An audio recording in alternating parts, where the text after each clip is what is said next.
Welcome to Pot of Thunder, the recognized symbol of excellence in rock and roll podcasting.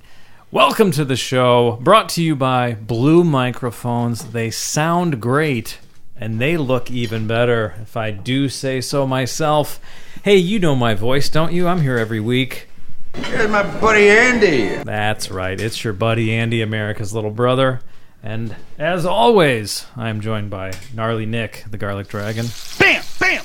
There he is. Nick, what's happening over there? Is that Vince McMahon on the theme song? Sure sounded like. Yeah, we had a submission from Vince. Thunder. He's a big fan. I'm sure he listens to podcasts.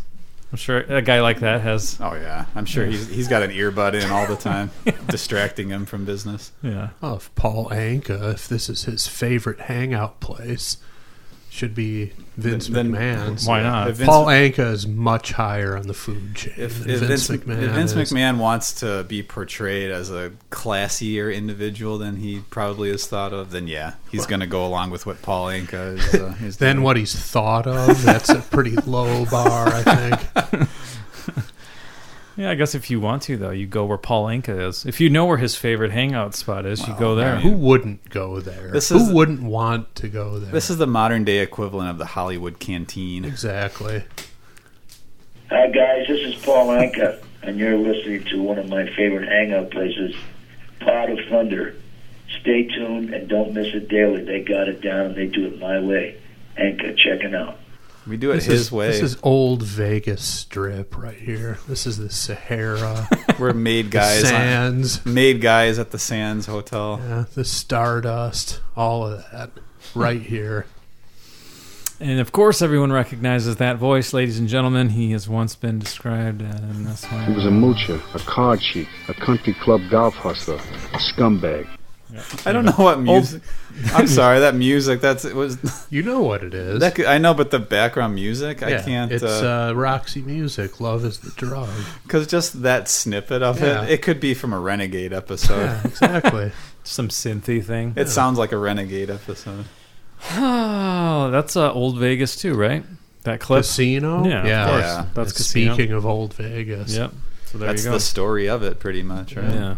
And it's one of Paul Anka's favorite hangout spots. I'm going to say it's his favorite, Pot of Thunder. Well, he said so himself. Well, he said one of. Well, but I'm going whatever. to say it's the one. What if he only has one? Then he was just being nice to everybody else. Yeah. Exactly. He didn't want to offend any of his long-standing hangout places, but this is the new joint.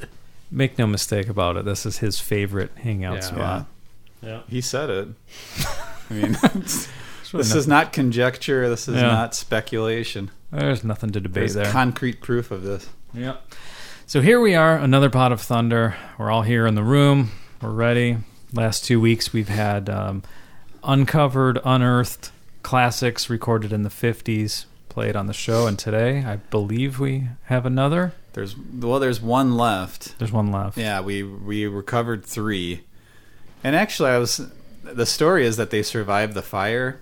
Yeah. But someone sent me an email the other day, said actually they saw what happened. The fire was going on and somebody dumped these 3 onto the existing fire and then they salvaged it. So I don't know what the truth is. We're getting conflicting stories. So these weren't even at the Universal lot. They were in a different place. Some guy might have been driving by with them and said, "Oh, okay." Some guy who worked for RCA. An opportunist. Yeah. These 3 recordings and a bag of puppies came flying out of this car window at random.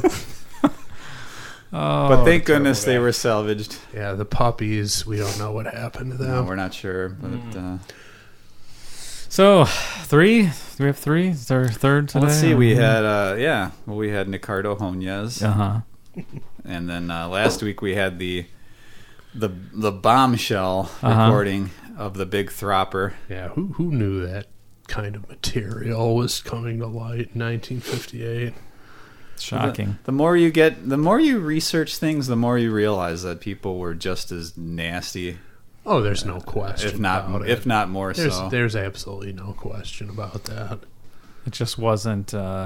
You didn't have the internet 24/7 information news. It just wasn't as public as it is now. Well, some of the most prolific serial killers in history were active during that time.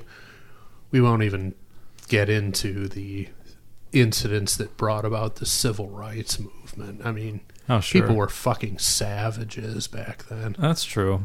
But it was Animals. these were better times, right? And guess what? That's what everyone says. Before anybody tries to spin something on me, those two adjectives, you can apply them to white people in the 50s. Yeah, you okay? have to clarify. Fucking just subhuman individuals running rampant the streets. What a wild time. Yeah. Oh, those were Yeah, the it wasn't gentler all, times. Wasn't all Leave It to Beaver. No, I can assure you that. I just heard for the first time that there was an organization called the Black Legion back in the, I don't know, 20s or so, approximately, and it was like the Klan but more severe Oh, really? and way more brutal. Jeez. Never heard of that. So it's like, so that, right, you know, just hearing about that stuff like that was going on. That Yeah. it wasn't just one weirdo or No, one it's sick person. organized It was groups. organized groups perpetrating Upstanding horrible members, things. upstanding members of the community doing that on the weekends. with Right. their free These are time. the same people who had problems with the big thropper. Okay. Comparatively speaking, the guy was absolutely harmless. He was just a guy overwhelmed by what he was hearing on the right. other line, the other end of the phone. Exactly. A microcosm of just about every other Joe Six-Pack of the day who might happen to receive a phone call like that. I used to work at a store where there was a guy who would call in, and he was an obscene caller. On a regular basis. Semi-regular. It wasn't like, it wasn't a thing where it was like a shock after a while. You're like, oh, You it's just this guy. and he'd usually call first thing when the store opened up. Did you know who he was? Or you just No. you never I- actually no, met the no, guy? and These were legit obscene phone calls. Yeah, he would call, and if a woman answered, I don't know what he would do if a geez. guy Oh. answered. Maybe he would just hang up. I don't know, because I don't know of any guys who experienced it. But I remember one time just standing there, and there was a female coworker, and she's just hello, and she's like, and she kind of like had this look on her face, like, oh boy. And then she hung up. She's like, yeah, it's that obscene guy again. See, there's another example of the subhuman behavior that occurred during that time. Obscene phone calls were rampant in the 50s. Nowadays, you can't get away with it. Caller ID No. has eliminated that whole Prank calls, subculture. and- yeah, Probably for the best. But, yeah, I would agree. but you can't even pull the old "is your refrigerator running" bit on anybody. You know, the lighthearted crank calls, not Yeah. the obscene phone Yeah. calls. The classics. Yeah. You don't call. Do bowling alleys have caller ID? Because I would the 10-pound balls joke is usually. Yeah. I mean, I weep for a generation that doesn't get to participate in that kind See of that one you could turn that into an obscene phone call very quickly. The hybrid crank obscene phone call. to a bowling alley, Exactly. But only if a woman answers it. which may not happen. Right. So okay, so recording number 3. Where is it? It was right here. I didn't have. I mean saw it was it. right here. Oh. Andy, it was Oh. closer to you. Yeah, it was. You're closer. I thought it would be back. I let someone borrow it. What do you mean? Someone let borrow someone it? Borrow it. Well, he wanted to hear it. Bullshit! I'm sorry. It's not here. Oh man. I can try to text him and see if he can bring it in.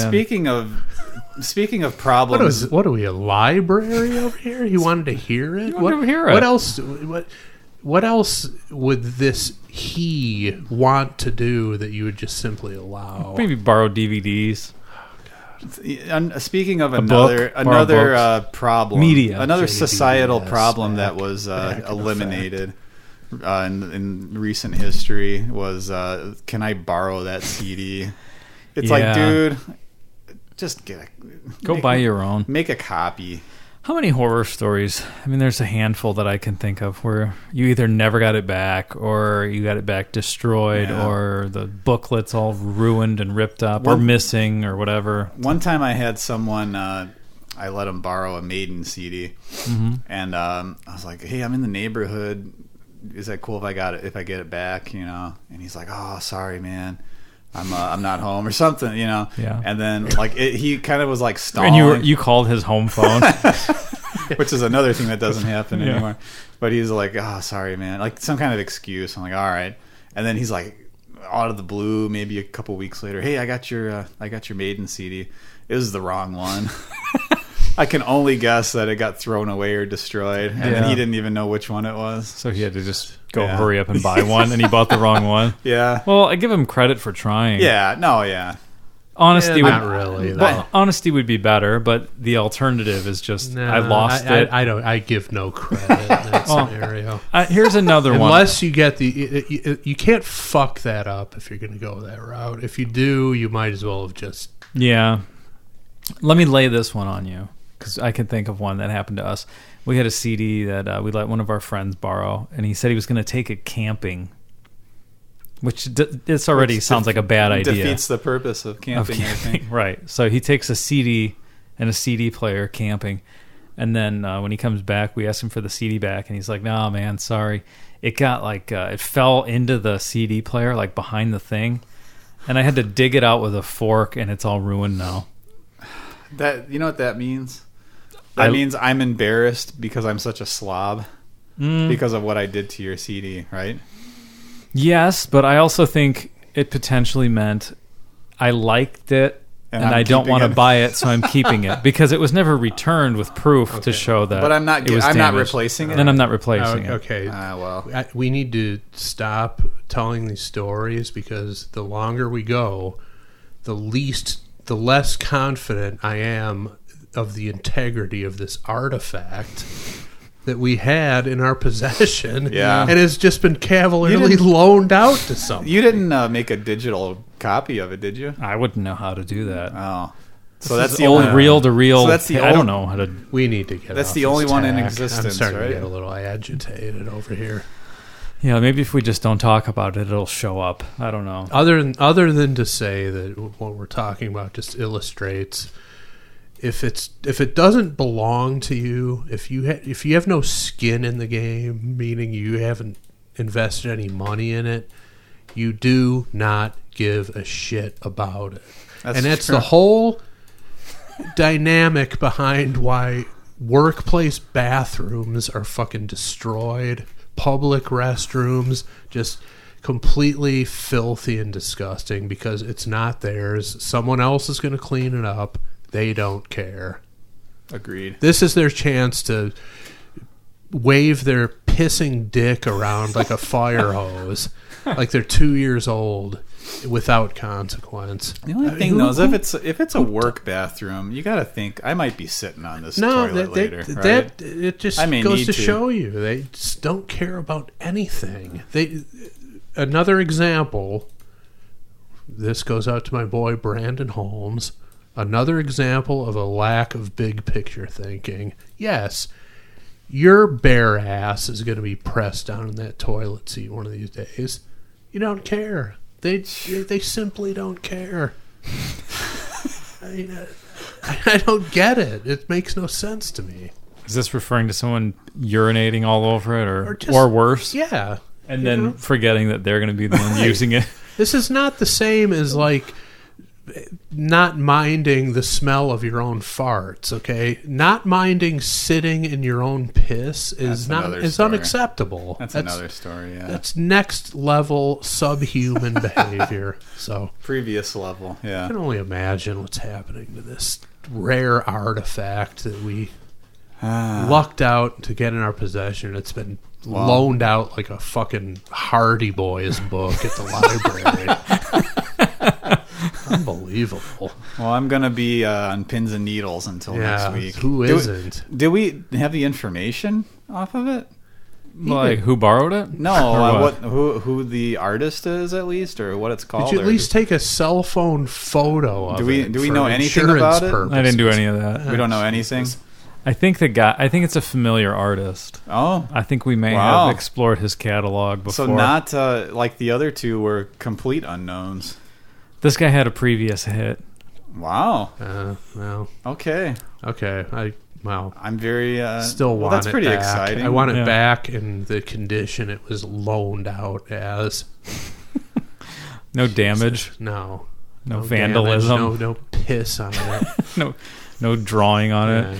No writing your name on it, Exactly. which is always a weird thing. Every record I've ever bought at a used record store has the person's name. Yeah. Sometimes address written on it. People were just desperate to write their names on things. My mom wrote our name on everything.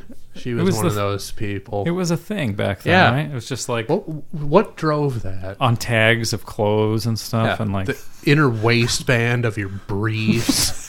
You're 6 years old. It's like that who is gonna see this? the only reason Nobody's- that's written there is to embarrass you if you accidentally crap yourself and try to hide them somewhere. Exactly. Oh, who crapped and put his underwear in the garbage But can? again, Let's look at the tag. Clearly, Here's yeah. another illustration of the scumbaggery of the wonderful 50s. You had to write your name on your fucking underwear out of fear that it would be stolen. while you're I mean, wearing what the hell was going on in the 50s? Some guy would run by and rip it straight out. Exactly right. The hell was going on in the 50s? We've been misled by history. Oh my goodness. Yeah. Well, I don't know. Until we figure this out, let's just continue. Let's get off this I'm going to be tack. nervous. I'm going to probably be bringing it up the whole This time. is going to be one of those weeks. This will be similar to the week I spent in college when I was in the midst of a pregnancy scare. It was one of the worst weeks of my life. Didn't know what the result was going to be. No bueno. So thanks a lot, Andy. Wow, that's going to be that bad. Taking you right back to college. Okay. Got done with what I had to do. The condom was in tatters. And I was like, oh, Jesus. So, yeah, for the next week, you want to talk about pins and needles. Here's what you said when that happened. We got a quote. You guys deserve way better than this jerk-off did tonight. I'm sorry. Yeah. About the manufacturer. Whoever manufactured that prophylactic. Whoever Yeah. Inspector C was. Yeah. It was written on there. You know what I wanted to do to that guy? It involves some sort of Hawaiian practice. That was my first. Maybe it'll be in Hawaii when we luau this fat pig's ass. Anyway. Is he? Nah, never mind. That's the thing. I was going to go on a Dave Mustaine thing, but never mind. See, the thing, it's not like on a condom you can look for the inspected by tag and find out who is responsible for the substandard product. Yeah, that was a bad scene, man. I heard when you That ain't no found out fun. about that, your inner dialogue said, Don't you think I got enough bullshit on my mind? No better application for that drop than that. Literally the last thing anybody needs when they're taking the proper steps to avoid the very situation that consumed me with worry for a solid week. Y'all trying to kill me? all right. It's like when Vladimir Konstantinov went out celebrating after the Red Wings Stanley Cup victory, and they hired a limo driver. That fucking guy crashed into a tree and rendered him a vegetable. Yeah. Guy did all the right things, and that happened to him. Yep. What the hell is going on? Was that guy drunk, or did he just make an error? I or don't. something? He had something in his system. I don't think They've it was- always got something in their system. Oh, Yeah, everyone. limo drivers. I mean, come Everybody on. has something in their system. Yeah. Well, right, but anyway, the Terrifying. point is, you take all the proper precautions, and you still get bitten in the ass. In this case, I don't think we took any precautions. well, that's what I'm saying. In this case, we didn't. We left the precious artifacts. and Well, I the- had some stuff in my system. Yeah, so okay. Yeah. I wasn't a thinking poppy straight. seed bagel from Panera that had intact genitals stickers on it. I don't understand. Every time I go to Panera, we talked about this before the show. Sorry, just to explain, in the drive-thru, and it's always fresh ones. I bet there's someone whose job it is every day to go out there and remove the intact genitals. Is a human rights sticker. And why are they targeting Panera? I don't know, Is but Panera as a company opposed to intact genitals? I don't know, but it's I mean- I probably go there, if not every weekend, every other weekend, and it's either not there or there's a fresh one or several fresh ones. So there's a back and forth going on between. That's one of those things where you're shocked when you find out someone even has to take a stand for that. Well, it's like I want mine intact. Well, my guess is that a circumcision thing? And of course it is. Well, but there's also do we even want to go down this road? No, we don't. There's some mutilation issues with females as well. But how is that? Is that a widespread thing in here? I don't know. Yeah. You're seeing them on Paneras in America. I don't know. One can only assume. Yeah. Jesus. There must be an outbreak. I don't get it. Genital mutilation. What the fuck? I'm just pulling up for a bowl of corn chowder. I know. Because it's whatever day it is that they have that. Are they making some sort of connection to yeast infections with a bread company? I mean, I don't know. I'm grasping for answers at this point. Let's get down to business. Okay. Seriously. So I mean, the world confuses me these days. I don't know what's going on anymore. So it's my turn to choose a song. I thought it was from a movie when Andy sent that. I'm like, what is that, Austin Powers? He said something. or a new band that's out. Intact genitals. Imagine Dragons on tour with intact genitals.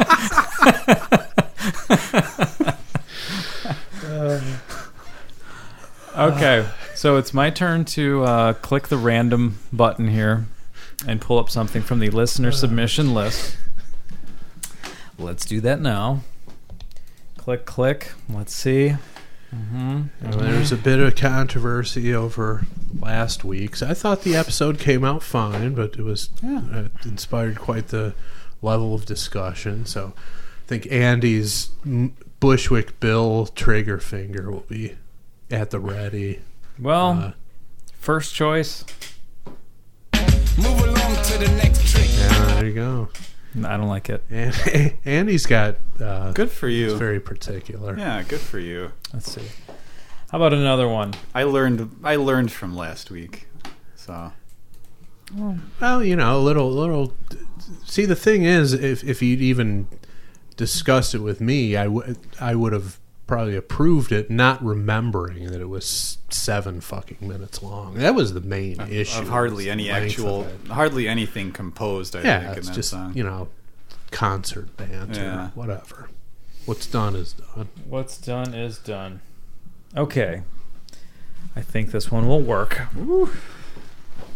So, it's time for us to turn the microphone over to Chris Jericho. All right, Hamill. This one's called Cemetery Gates. Off of Cowboys from Hell by the band Pantera. Ow! Excellent choice. Nick, you familiar?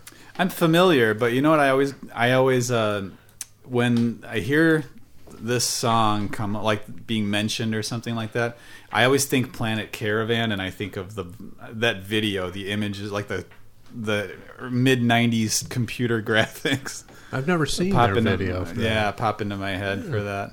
But yeah, I mean, it's a great cover. By this the way. Isn't one that I'm like super that I know by heart, you know, or anything. Now, this one is fairly substantial as well, but it's 7 minutes. Yeah, but you know, this one I'm not as averse to, because this could very well be my favorite Pantera song. Really? Yeah. Okay. Now, what Sabbath album is this originally from? This is not a Sabbath cover. Oh, I'm sorry. Planet Caravan. Planet Caravan is from Paranoid. I'm confused. See, you got so confused. I am confused that when I think Cemetery Gates, I'm like, wait, no. And everybody out there listening is probably like, how does he not know this? Well, I never owned a Pantera album. So. There you go. And I appreciate them, but... I have the only Pantera I own is their best of collection. I've never owned a standalone album from them. The only thing I've ever had with them on it is the Crow soundtrack. Yeah. So, but no, they did the Planet Caravan cover, which is on Paranoid. They also covered Hole in the Sky, which is the lead track on Sabotage. Another great cover. I still say their cover of Cat Scratch Fever is better than the original. and this is someone who grew up in Detroit in the 70s and was obligated to worship at the altar of Ted Nugent, and Pantera's Cat Scratch Fever is better. I'm sticking to that. Bold statement. So this is from Cowboys from Hell, like we said. So this is like the first real Pantera album, right? Because there was after the power metal era. Yeah, they kind of did a... dropped the glam. I was going to say a makeover, but the opposite, really. Yeah. Not a makeover. Make under. I don't know what you would call it. Yeah. But they went from being more glammy to just whatever, what we know them as. And, yeah. And although not... They had... with subsequent albums, they got progressively heavier, which you gotta give them huge props for that. And God bless the Abbott brothers, but two guys who physically did not translate into a glam. No, that looked it. The glam was not for them. It was right along the lines of jeans looks throughout the 80s. Yeah. It didn't work. Didn't work right till the very end for Gene. Yeah. Well, these guys figured it out around here. This is 1990. Wow. So you're not familiar with this one. I guess. What about you? Maybe as soon as it comes on. Yeah, I know it. This might be like this one might be filed in the Eddie Murphy's Party All the Time, where I've only heard of it. Apparently, You only heard the Black Sabbath. Wait. Never actually heard the recording. Wait a minute now. You've never heard Party All the Time? I've never heard it in my life. I've had friends throughout the years who have sung the chorus, goofing around. And I'm like, what song is that? Like, it's that Eddie Murphy, Rick James song. Nick's only heard the Black Sabbath version of the Party All the Time. Yeah, what album was that on? I think Technical Ecstasy. Would have fit, yeah. Hidden Track. Well, I would encourage you to just go straight to the video. With the combination of the song and the video is sublime in that case. It's one of those things where I don't know when and how to do it. I don't want to just click on it and do it. You know, it's like you feel like you went too long. You don't even want to find out now. I would dissuade him from having that attitude. I mean, it's a gem, no question about it. Well, I mean, unless this one sounds familiar right off the bat, this might be my first time hearing this one. Well, this is a song I've heard of many times, but I can't think of. In my opinion, you're in for a treat, because I would have, other than the covers, I would, as far as their original songs, I would have to say this is my favorite one. Of the ones I've heard, obviously. Not familiar with the deep cuts on any of their albums, but stuff that's been out there and people know of, I would have to say this is the top. Well, playing a couple of sports in high school, I'm quite familiar with several Pantera songs, which would be the ones? Which were locker room anthems, like to run through a wall before you get out there. Yeah, well, Walk was a huge one. Yeah. That was football, or football and hockey. More football, probably. I think it was both. I think that one made it. Thank God that kind of music wasn't available to white people in the 50s. You can only imagine the knuckle dragging mayhem they would have carried out. They heard it. This next quick story kind of fits in with everything we've talked about so far in this episode. So many things. In football, it was like some of the guys on the team wanted Gangster's Paradise. Some guys wanted Walk by Pantera. It's funny to hear the songs of the time. You can draw your own easy and accurate conclusions as to which types of groups these were. And there was the linemen wanted Pantera. The quarterback. Suddenly I'm realizing we're no longer talking about the hockey team. No. This is the football team. And it didn't get physical, but things got tense at one point. Yeah. Yeah. Actually, you know what? You have just you have just described a seed from Any Given Sunday. All the more reason why you need to revisit that movie. And well, this would have happened even before it. So I wonder if that triggered the memory. That when exact I saw it. scenario plays out with in Any Given Sunday. Copious penis views. Thankfully, that wasn't the case in high school. Right. But all the more reason we need to do a screening. Things got, verbal, but that was it. It ended there, thankfully. But you had two camps. Yeah. The line of demarcation was pretty cut and dry. And at that point. Pantera lends itself, not saying it's on purpose, but they lend itself to a certain sort of mentality. It can feed into a certain mentality. Can. Sure. Kind of like... Like I said, if you want to motivate someone to run through a wall, put on some later period Pantera. Yeah. This is like kind of on the cusp. I mean, and this song especially is a really... harkens back to the previous incarnation and yet also hints at what's to come. So let's get into it. One more quick question. Do you remember hearing about Pantera like early 90s when they were break? Because I know you said the only thing you own is the best of. But I did when I worked at Guitar Center. The guy who ran the drum department was a tech for Pantera. And I remember... when Vulgar Display of Power came out, he tacked up the album cover on the wall and just that punch to the face. I mean, you want to talk about an album cover that immediately gets your attention. That was when they first came on my radar, and he, played a bunch of it down in the drum department, and ended up hearing it, in the work environment, and just. Liking it, of course. I mean, I'd never heard the power metal stuff or the stuff they did with the previous singer, but everything from here on out, even though I didn't own it, I hold it in pretty high regard, and these guys get 100% respect from me for whatever that's worth, which ain't much, but I'm sure they'll be happy to hear about that. Yeah, well, two of them anyway. Oh, there you go. Yeah. All right. Well, let's do it.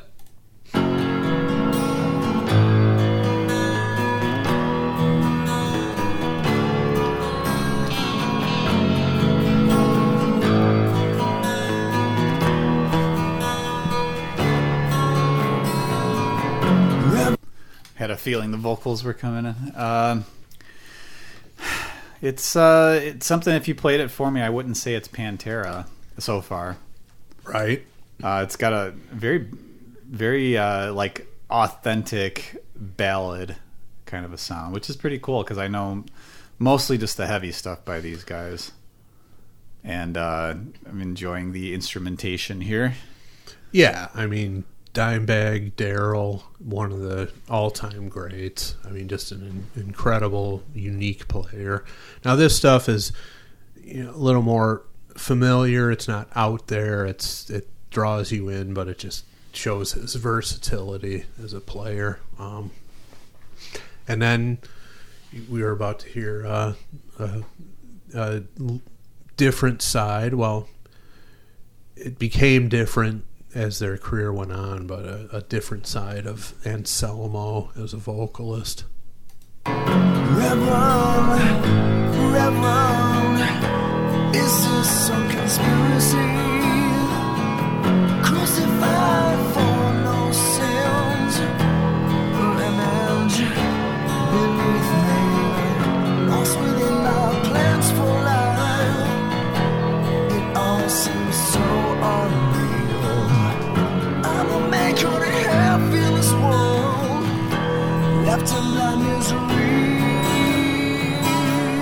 I might need some lyrics there because while it sounds cool, that phasing effect on the vocal makes it unintelligible in a lot of spots for me. Sure. From the beginning? Sure. Reverend, is this a conspiracy? See, I always heard that as red rum, like in the Shining, and I don't know why that would be the case, but it makes sense with the mood, I guess. Yeah, I always heard it as the red rum from The Shining. But Crucified for no sins, no revenge beneath me, lost within my plans for life. It all seems so unreal. I'm a man cut in half in this world, left in my misery. Wow. Seems like he's having a bad day, huh? I was gonna say he's painting a rather gloomy picture. which is it doesn't. I mean, it's kind of belies the sort of almost sensitive delivery of the vocals. Yeah, it's a little bit of a dichotomy there. Makes it interesting. I know we're early into it, but I'm trying to figure out what exactly is happening here. I know it's someone who's apparently either being persecuted or has some sort of internal struggle, torturous internal struggle, perhaps. Maybe he's an obscene phone caller, I was gonna say, struggling with his lot in life. say maybe this is the intact genitals guy pulling up at Pantera and saying his stickers have been removed. Yeah, could be any of the people we've talked about to this point. The internal struggle of someone like that.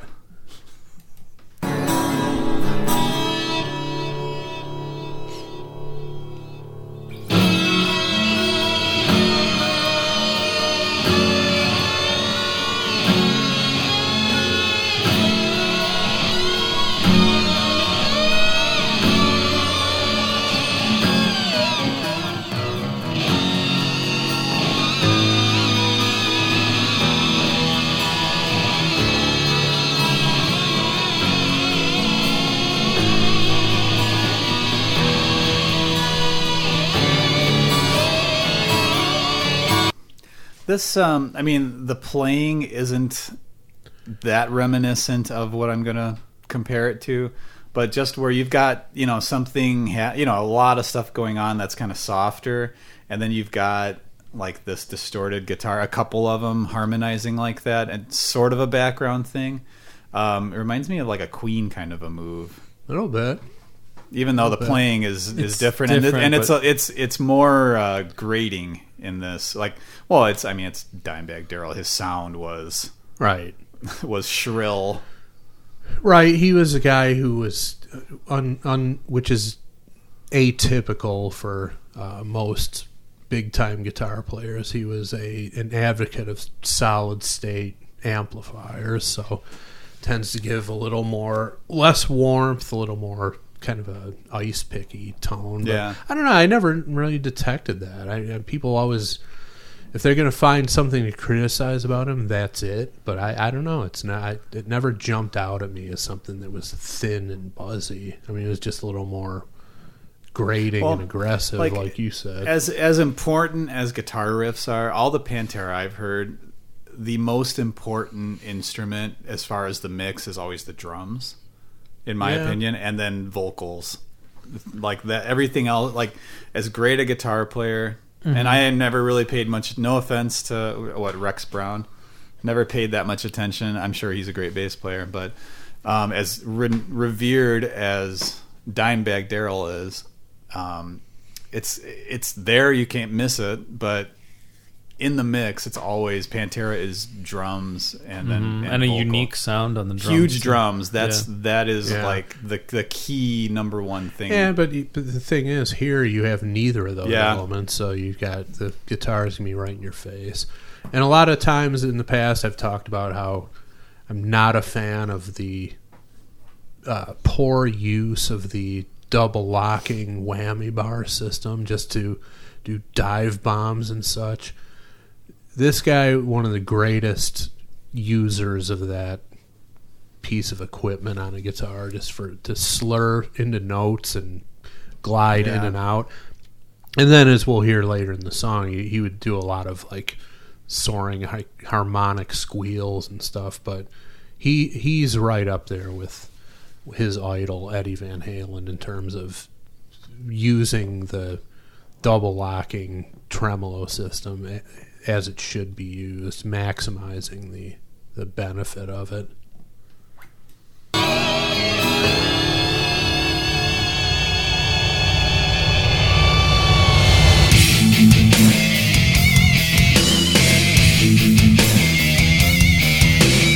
Okay, I know it. There's Pantera. I know. Yeah, you I know this one. Okay. Yeah. Yeah, There it that's is. When that comes I know in, that riff. Yeah. People know what it is. Yeah, and that's just, I mean, huge. It's so aggressive sounding, and this is 1990. We had Slave to the Grind a couple weeks ago. What was that, 92? No, I think that was 90. Was it 90? I think so. Or 91? It was right around this. It was around this time, but yeah, just thinking back to the stuff that was rock music that was popular at this time didn't sound anywhere near like this sounds like something today. Right. Like, just like Slave to the Grind. Sounds like you could say this is a new album by somebody and it's believable. Yeah. And they're from Texas, too, which is, I don't know, it adds something to it when everyone else was from California. And it's like, oh, yeah. Well, that's what all those guys sound like hair bands and stuff. And then this is the band from Texas, of all places. Right. They're kind of like isolated from everyone else, from what everyone else was doing. Yeah, that's true. They didn't relocate or anything. Yeah.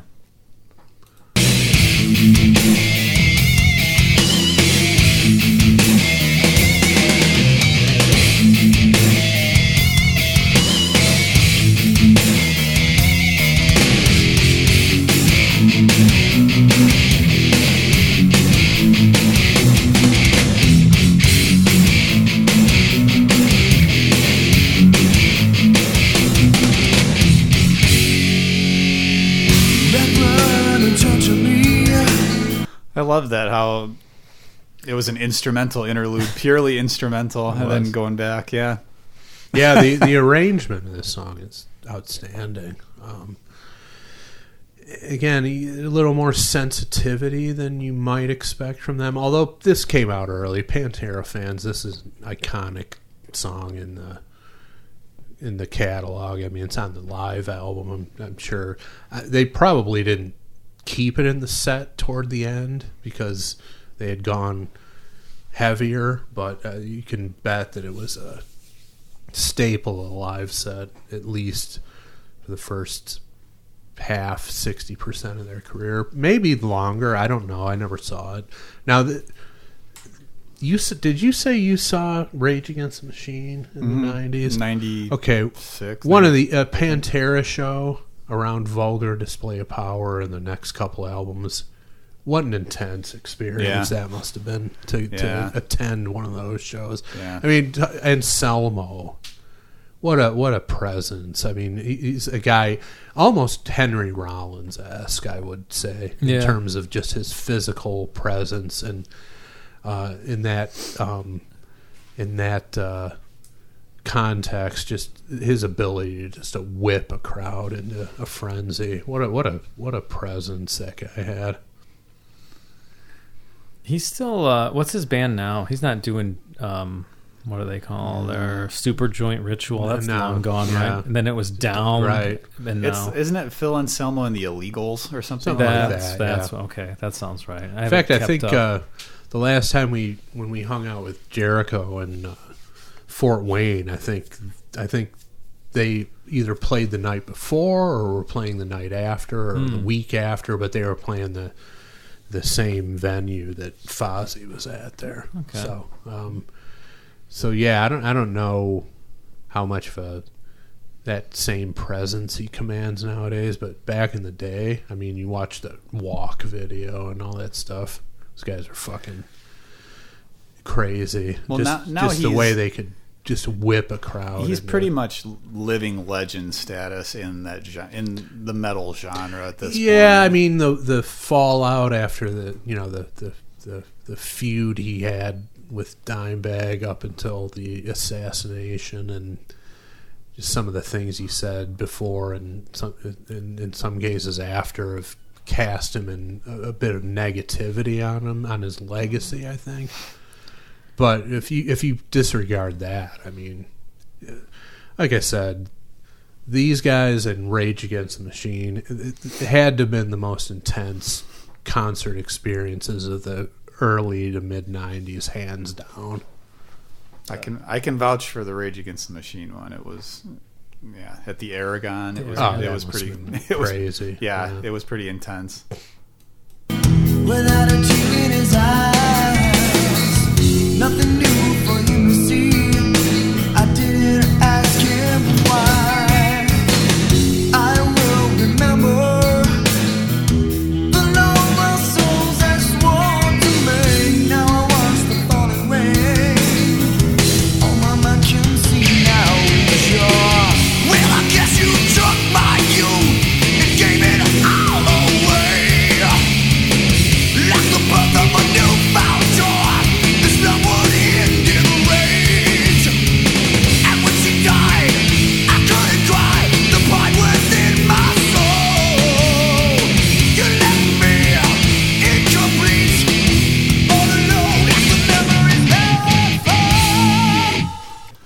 that. Bruce Dickinson do that last part? I was going to say My goodness. that was.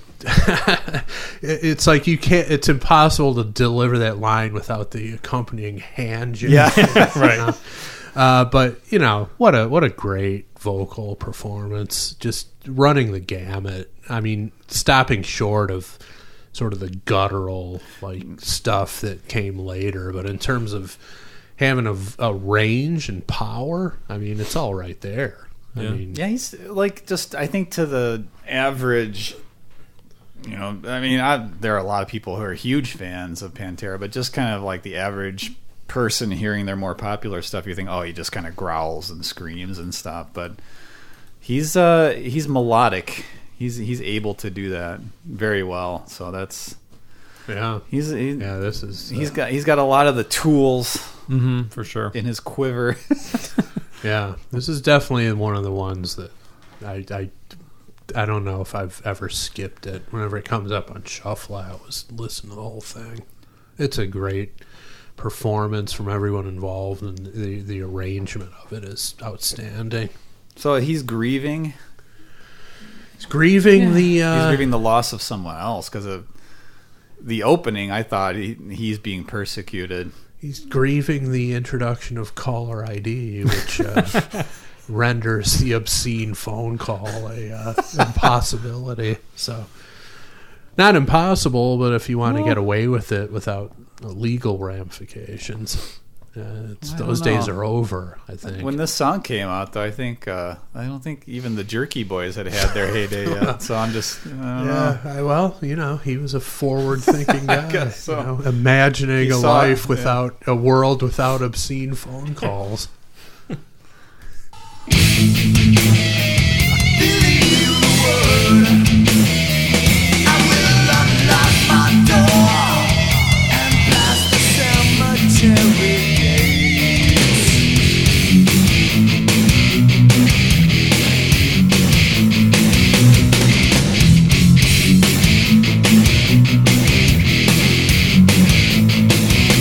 Pantera is one of those bands that if you've heard a song of theirs maybe a couple of times, it doesn't take long for it to be in your head forever and can, like, a particular rhythm can come up and you tap, you're not even thinking about it, you're just in a random place, you're tapping it out with your fingers, and you might not even be conscious of the fact that it's a Pantera song.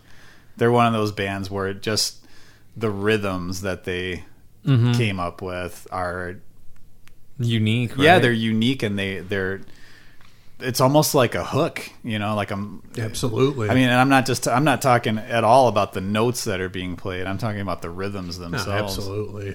I mean, yeah, no question about it. It's this whatever it is that draws you in. If it's effective, it's good, and these guys had it all figured out and applied it in an extremely heavy,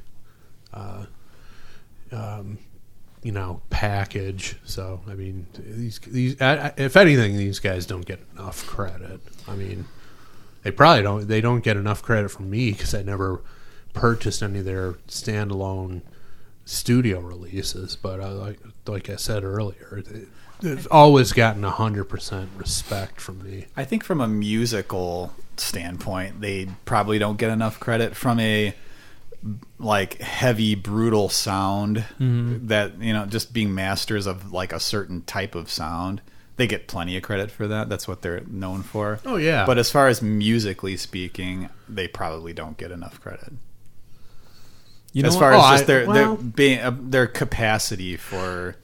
I guess what I was getting at is they don't get enough credit from an influence standpoint. I mean, these guys were at the top of the heap in the 90s. They probably will coming up pretty soon. I don't know because that. Enough time has passed. They're up there, like to a certain generation. These guys are Sabbath. Well, and I was just about to say that it's almost pointless to mention it because if Priest and Maiden aren't in the Rock and Roll Hall of Fame, these guys will never get in, and does it really matter? Probably not. But if you want to talk about, are they worthy? Absolutely. Mm-hmm. All three, Priest and Maiden. You don't even have to. I mean, it's ridiculous that they're not in. Who decides that you just ignore genre music? And yeah, they put Sabbath in, but Priest is the band that stripped all of the blues element out of metal, and Priest is the metal band. They wore it, they sounded like it, and then Maiden, just the massive success. How do you exclude them? Number 3 on that list would be Pantera. I mean, again, they're just ignoring a genre of music, that's a period of yeah. music that was hugely successful and influential on a lot of people, and they're just ignoring it. I mean, they're quick to acknowledge any sort of like early hip hop legend, any sort of alternative legend, but for some reason, it's just whatever. But it's their institute. Yeah, every year you get the people complaining about it. It's like, well, start your own fucking Rock and Roll Hall of Fame. Guess what? They started it. They named it. They can do whatever they want with it. But if you want to talk about just what it's supposed to be, having influential, hugely successful bands in it, these guys belong, absolutely. Do you think, not to go too far down on this tangent here, but do you think the Rock and Roll Hall of Fame is going to it's going to have a more of an official kind of a feel to it, or it's going to be acknowledged as something official when everybody's died off? I don't. That everybody who's 50 years from now.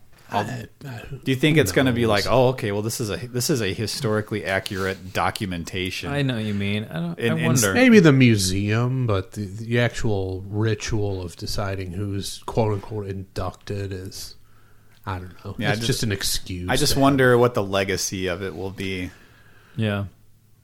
Is it going to be taken more? I mean, I think it's taken pretty seriously, but is it going to be taken more seriously because it's people who 50 years from now, the music fans, like that's the accomplishment. This was someone who made it. And they're only going to be able to speculate what was it like to be alive when these bands were current and performing and coming out with records.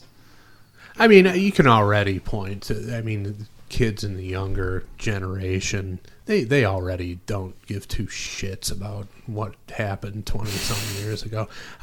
I'm recently started a new job. I'm the oldest one there. We have this thing called Slack, which is basically a chat room for quote unquote professional purposes, but people bullshit about. What a terrible idea that is. It is. It's supposed to increase productivity. It does the exact opposite. So anyway, these people who are half my age, when they launch into music discussions on there, I feel like I've been just landed here from another planet. I don't know what the fuck they're talking about.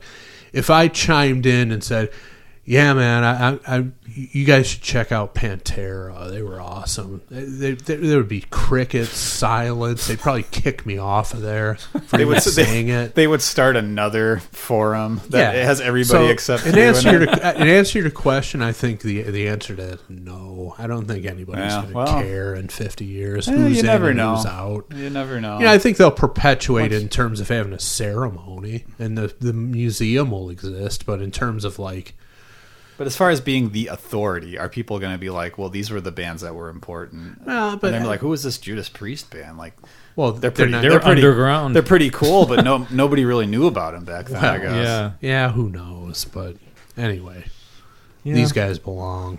Absolutely. Sometimes when I'm alone, I wonder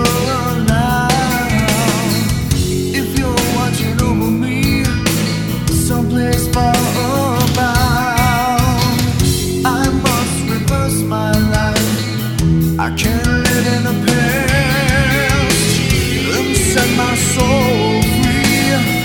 Belong to me at last. Through all those complex years.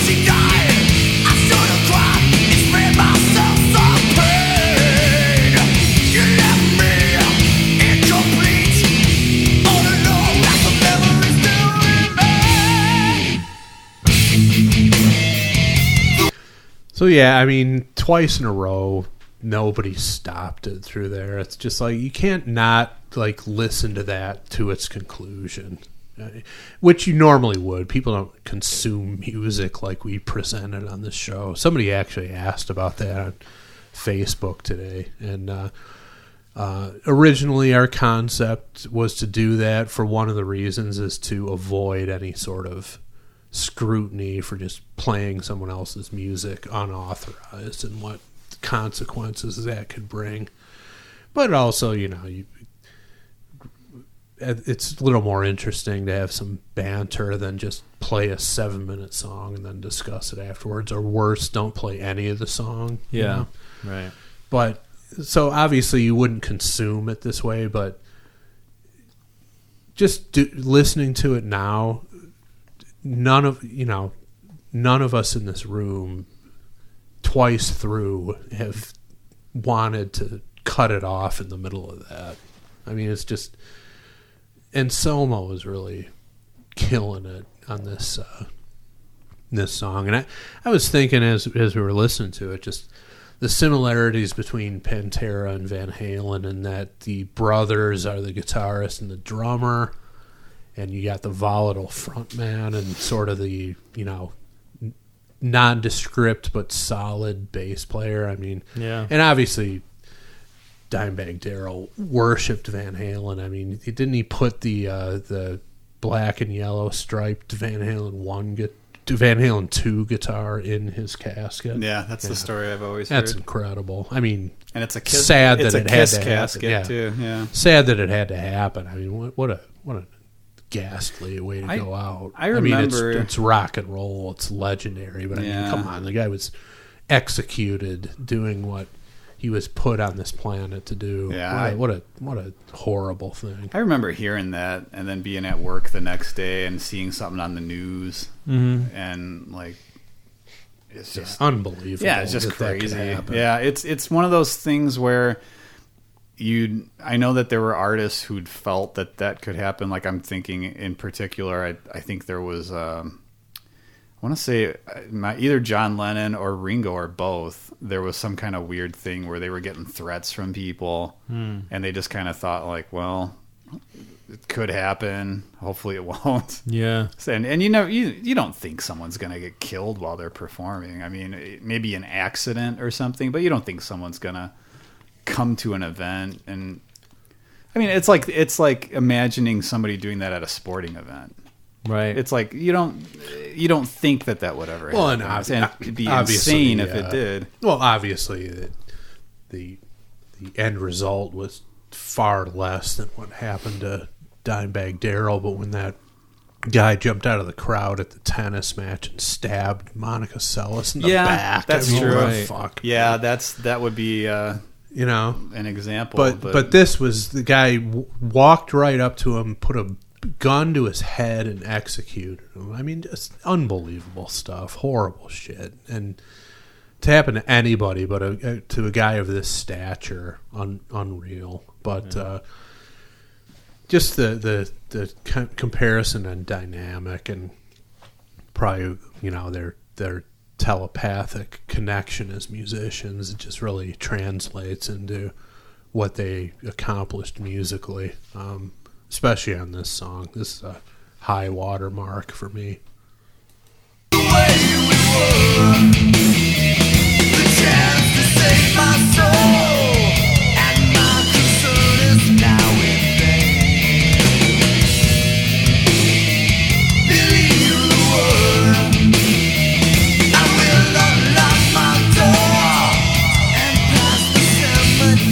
Speaking of sporting people and attacks, remember when Reggie Jackson attacked the Queen? That's right. So yeah, that one went the other way. Yeah, exactly. He had a gun too. Yeah, under second base. Yeah. See, that was the flip side. Yeah, that would have been the equivalent of a guy on stage jumping off and executing an audience member. Right. Yeah. The must kill pap smear, robotic chanting of that mantra, chilling stuff.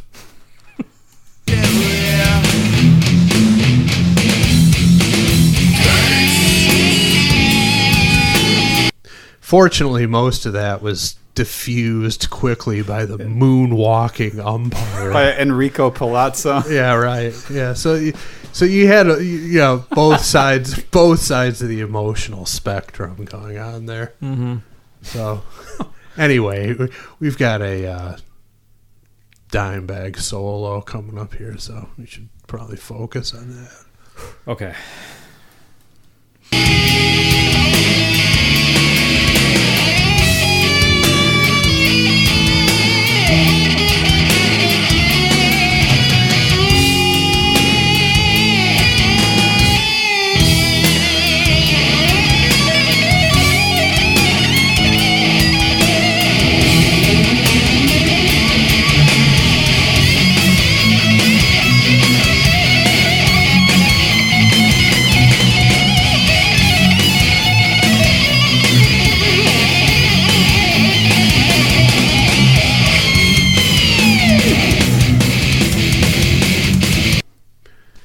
Unbelievable. I mean, there were even a couple Yngwie-isms in there. I mean, he pretty much he covered like almost all of the rock icon soloing basses there, and yet made it his own. I mean, what an incredible talent that guy was. Unreal. I mean, that's the composition of that, and then you listen to that. It's like every note is perfect, but it doesn't sound that way. It still sounds aggressive and full of attitude, but you listen to that, every note perfectly executed as intended. Amazing. Yeah, that's you hear people speak of the quote unquote face melter guitar solo. That was up there. That's a face melter. And the other thing I was thinking of listening to that, and I'm not claiming to be original in this thinking, but what we're listening to the work of the last guitar hero who has come along since him, who's been an icon of the guitar in a rock, well, in any setting really. Ain't the fucking guy in Arcade Fire, I'll tell you that. There. Does he even play a guitar? Does he play a fucking ukulele or something? I mean, who's on? Do they make Guitar Magazine anymore? Yeah, who's on it? It's all It's all Eric suspects. Johnson. And, right, exactly. David Gilmour, the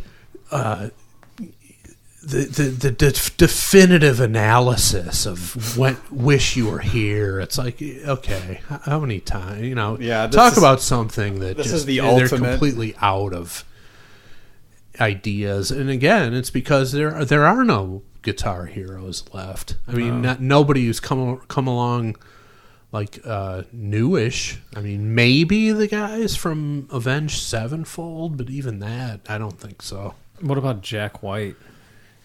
Yeah, but not like this. Not like this. Not like but he's this. I mean, definitely not like this. Yeah, I mean, but Thinking again, a guitar player who's right, but famous. A guy like Jack White is not going to carry a guitar magazine. He's not going to. Although the whole industry has changed, and just the buying habits of people who are into guitars have been influenced by what Jack White has done. So it's just gone in a different direction, but. He's more like the guitar anti-hero. Yeah. What about John Mayer? I mean, He's the closest thing, I would say. Yeah, but again, he's not a hero. He's not. No, I'm just thinking fucking guy who's just gets your balls boiling when you listen to him. But play. that's probably you get some damp labia when he drops the "Your Body Is a Wonderland" and all that other pandering horse shit that he came out with earlier in his career. He's a guy who he can do it, but it's the genre. He's not a guitar hero because of the genre. I mean, even though he's a blues guy. Right, So he's a Stevie Ray worshiper. Yeah, he's Make got that no credit. mistake about that. But here, something that and a lot of listeners to this show and the style of music we usually have on here are going to disagree. But I'm telling you, this is legit. The fact that guy has been brought into essentially the Grateful Dead to replace Jerry Garcia. That is not an easy gig, no matter what you think of their music.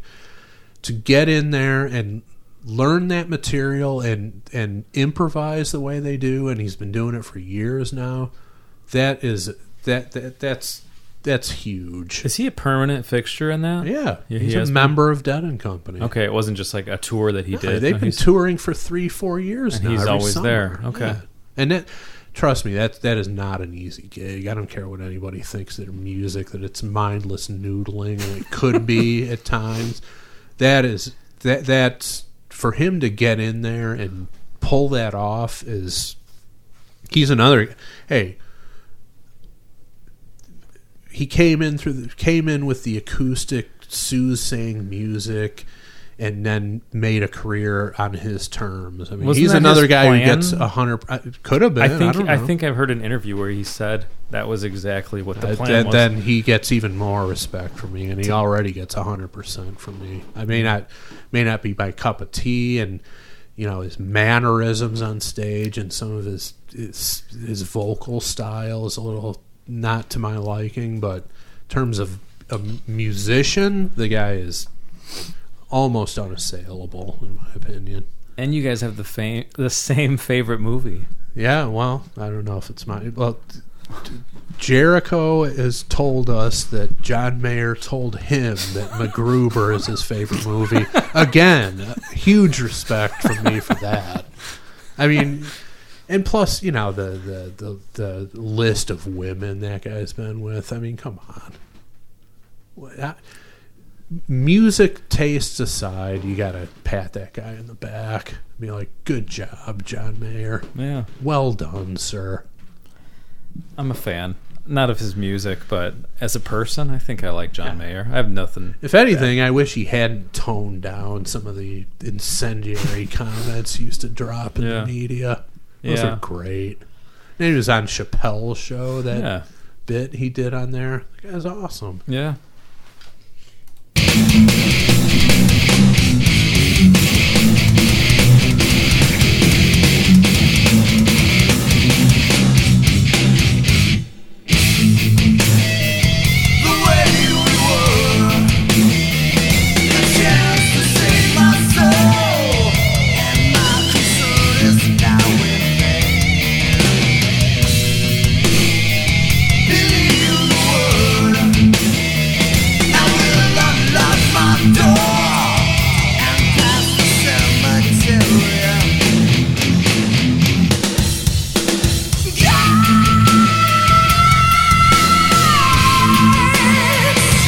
So, I'm trying to track. I know there have been a lot of vocals since we last got into him. I'm trying to track what exactly is he. Am I getting the vibe correct that he's mourning the loss of someone and he wants to join her, or am I off? Your guess is as good as mine. I'm kind of confused as to what's going on here, but there was something about this woman passing away at some point. So now I'm thinking, hearkening back to the cemetery scene in MacGruber, bringing that to mind. Similar subject. I think that comes to mind when an ice cream truck goes down the street. I don't think it has nothing to do nothing to do with their surroundings. Yeah, it's just always in mind. Yeah, well. Anyway, this is a song that it's one of those that I never really cared to investigate the lyrics. I never really was that interested in what the song is supposedly about. I mean, it's got that sort of, anytime you're a heavy band and you drop things like cemetery and all that stuff in, you're creating a mood, and I mean, the mood is enough for me, and just the melodies going on are really all that I need. Without knowing the lyrics perfectly to either song, it's really reminding me, like, musically, I mean, it's still a pretty heavy song, the one I'm gonna compare it to, but like subject matter wise, coincidentally, something that was supposed to be on the Crow soundtrack with was it The Badge, I think, that Pantera put on there. Yeah. Only Dying by Stone Temple Pilots was supposed to be on there, and lyrically from what I can tell, pretty similar. Somebody Similar? mourning the loss similar of a woman and basically making it sound like, yeah, I'm going to go there too. Is that related to the movie? Well, that's why they didn't put that song on the soundtrack. Oh, okay.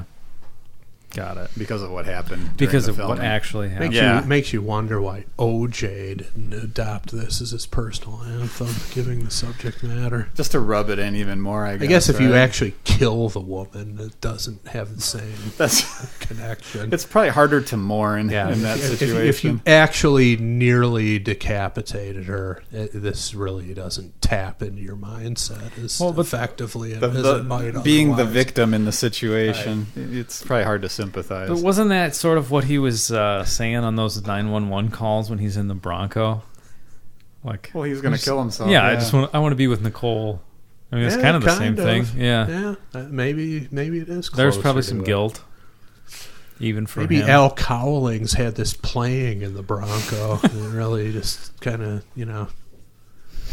put on some mood music for the low speed Bronco chase. I wonder how this music would sync up with the low speed footage. We might have to find out. Interesting thought. I wonder if we'll ever see that. I wonder if the tempo and the pace and all of that will fit together. I mean, because like you said, the tempo and the pace kind of work, but also the heaviness of what's happening lyrically. The pendulum of emotions. Yeah. Interesting. Very interesting. Gee, I wonder if a video will ever surface I don't know. about this. I hope it'll be as good as the 5 minutes alone video, but that's right. It may not. That.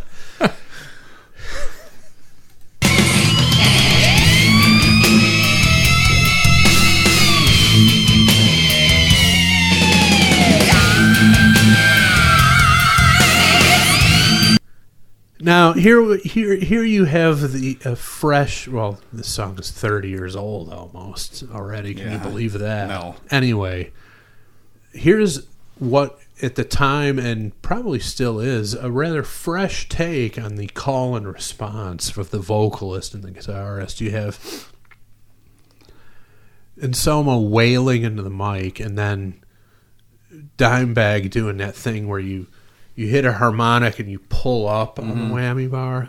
I worked with a guy at Guitar Center who could do that, and I was just I've never been able. I'd be afraid I'm going to break a string. Well, if I pull it up that high. Yeah, so I've never attempted that.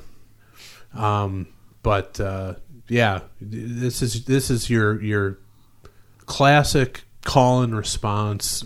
Almost like the Plant Page thing that they used to do, but taken to the next level by Dimebag. And I'm trying to think of I think Halford did it sometimes, but who's a metal singer that would sing along with guitar solos? I'm just Was there someone who did that? But isn't there someone who's known for that? It's not coming to mind. I have a friend who likes to joke about that all the time, but I don't remember if there's a certain person that he brings up. No, I can't really think. The closest thing I think of, Page and Plant did it all the time, and some of their on-stage excursions. But perhaps something for the listeners out there, if they can think of a great example of perhaps a hilarious example, because sometimes it is with hilarious effect. A singer with a huge high range like that singing along with the solo, because it's happened. I just can't think of there's not a specific like quintessential example that's coming to mind right now. But I'm sure our listeners They're out there. I'm sure there are many.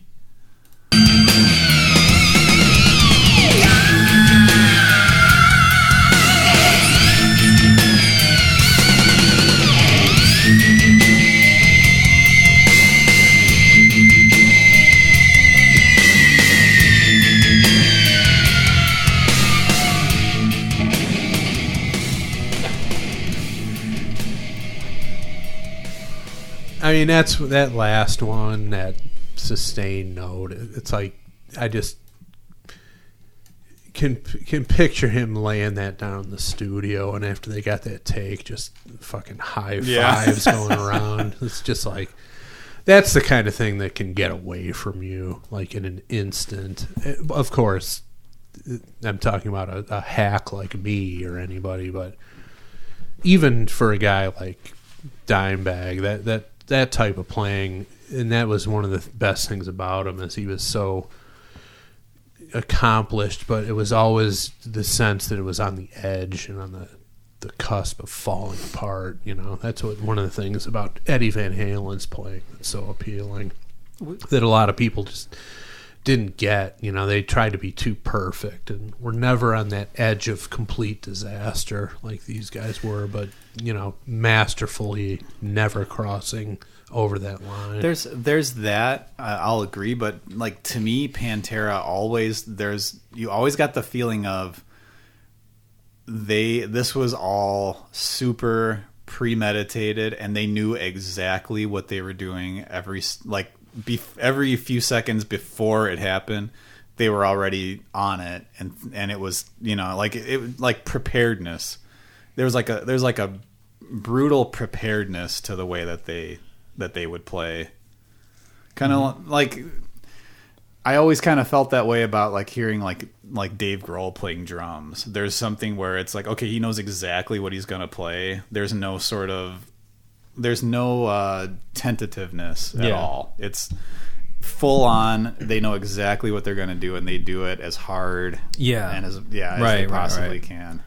They're not guessing like, oh, I hope this works. Yeah, like I'm not gonna goof around here and see how this sounds. Try something new in the middle of the song. Yeah, I mean, it's full blast and with absolute premeditation. Mm-hmm. Yep. You know what I forgot to do? I forgot to tell you guys about who submitted this song and what they had to say about it. So this song was submitted by Heat Override. Okay. And override is 2 zeros instead of an O. So I don't know if that's Heat Override, Heat double override. I'm not sure, but Heat Override. He's doubled over. He is. So he says, first off, this song fucking rocks. It does, yes. Dimebag kills the fucking shit out of this song. Well said. And the fact they sung this song instead of going hard and letting Daryl do his thing is epic. The screams, the riffs, the squeal of the guitar at the end. Clap, clap, clap. This song is so simple, hard, and deep. Hope it has a chance to make the show. It's worth it. He's not wrong. I will begin the voting and give it, of course, a sweet surrender is what we're calling it. Yes, that's correct. Yeah. It's sweet surrender. Hell yes. Joe Lynn Turner should take a crack at singing this song sometime. That would be interesting. I wonder if he still goes like he used to. I doubt it. I know he's still out there, but I haven't listened to anything recently. There are physical and just human limitations to what you can do as you get older. But, like I said, I think this analysis solidified it for me. This is my top Pantera song. Not that I've consumed their entire catalog, but what I've heard, this is the top of the heap. So, resounding, the sweetest of sweet surrenders for me. Interesting. Nick? Yeah, of course, a sweet surrender. It's sweet surrender. Hell yes. Maybe Josh Todd should take a crack at singing this. Well, you never know. Does he get up high like that? I haven't heard. He's not known for his power and range, really. I know barely anything about his singing, but I just think of the first note from Crazy Bitch. Yeah. Which it makes me laugh. It's good for the song and everything, but you expect like a higher pitched scream. Yeah. It's almost a scream of pain to start the song. He's a lot more nasally. He's not, when you think of vocalists with power, he's not on the list. He's got that signature, almost like the guy, I can't think of his name, but the guy from Tesla just has that unique, almost nasally tone to it, which fits with the band well. But I don't think he could hang with Anselmo. But who knows? It's and to kind of come back to what I was saying before the song, that it was a song I know I heard of, but it wasn't coming to mind. I had heard it before. You just didn't recognize once that riff it. kicked in, that riff, which is very, and this is probably going to open up at least a brief discussion of things within the past several years. Very Zakk Wylde moments in it, because obviously the squealing harmonics, that's Zakk Wylde. I mean, he's the guy who is best known for it. Yeah, and these guys were all peers and had mutual respect for each other. And before Vinnie Paul died, there were always these rumors that Zakk Wylde was gonna kind of replace Daryl, and that they were going to do some shows at least. Vinnie Paul always said no, but he'd be the equivalent of Mayer stepping in for Garcia. Yeah, I mean, he could pull it off. I know, although he's not known for his tremolo work, which is such a huge part of the that's Dimebag style. Yeah, he's really not. But in terms of everything else, you could absolutely. As far as aggressive, overdriven kind of stuff, and the harmonics. Yeah. I mean, that's Zakk Wylde. That's what he does. That's his trademark. I mean, he can do more than that, obviously, but that's what he's known for. He's got a long beard. He's got a long, kind of nasty looking beard. It's important. It's all part of it. He's got the image. He was ready to go if Vinnie Paul would have said yeah. But yeah, I mean, this is it's brutal. It's when you first hear it, it's like, as a young boy, not saying this song in particular, but like when I'm Broken came out, or I don't know, I'll just go with I'm Broken, or 5 Minutes Alone, being like a teenager and hearing that's the kind of sugar Papa likes at that age, right? For that gender at that age. It was like when Korn's first album came out, I was like 15 or 16, and it was so heavy. Yeah. And it was like, that works for me at this stage in my life. Mm-hmm. But yeah, I mean, it's great. It's just like everything else that I've heard from them, where it's not something that's just thrown together. The drums are always driving everything. There's always really cool little stuff. A lot of cool little double bass, kind of Lars Ulrich-y kind of fills. Yeah, I'm sure little moments like that. Plenty of Metallica. Who, by the way, just something I've thought of in the past and have never said, I don't think, but a lot of people say like Lars isn't a really good drummer. And people say, he's not that good.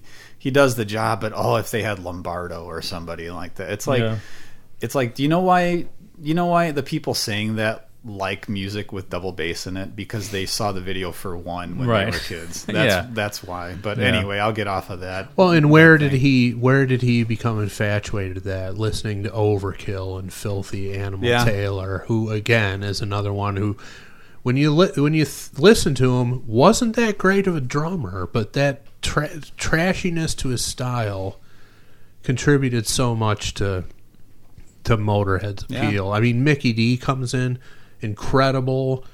I mean, come on. Yeah, he's ridiculous drummer. One of the best drummers I've ever seen play live. Unreal. That I say again, that opening reverse roll he does on Suicide on Infernal album is just fucking ridiculous.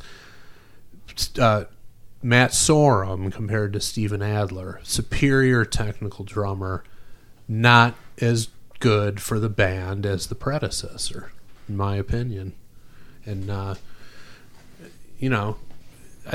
think I personally appreciate guys who are not quite there, who again is, and that's one of the great things about Dimebag, is like clearly a master of virtuoso, but still had that quality that he's right there on the edge, in danger of having everything completely fall apart. And the greats all have that, to me. So, all right, well, I'm going to agree with you guys. Sweet Surrender. It's sweet surrender. Hell yes. And that being said, let's just hear this real quick for.